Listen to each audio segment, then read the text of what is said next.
You know, those kind of projects that maybe you think about it all week long, and then you head down to the home center on Friday and pick up all the materials. Then Saturday you're all gung-ho and you get out and start working on the project and maybe finish up the loose ends on Sunday. Now we're outside, obviously, about to look at a project that can provide you a nice relaxing place to sit in your backyard and becomes quite a focal point. It's a sun arbor just like the one you see behind me that I had built in my yard a couple years ago. Now this one took a little while because we had a lot of cuts that we wanted in the style of arbor that we were looking for, and it took a little longer than a weekend because of all of the painting involved. We had to do a little bit of sanding, priming, 2 coats of paint, but if you use weather-resistant wood and you want a more natural look, you can complete something like this in just one weekend.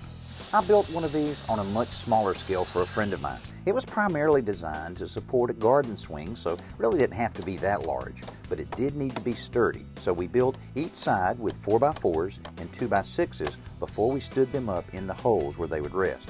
The front and back pieces we created from 2x12s with a little bevel cut on the ends to add a little bit of character. Now I like to put the basic structure together first and make sure everything is level and plumb. Then you can brace it to stay that way before adding concrete to the post holes. You know, it saves a lot of hassle later by doing it this way. It also is very important when you're building outside to use fasteners that are galvanized or coated so that they won't rust over time.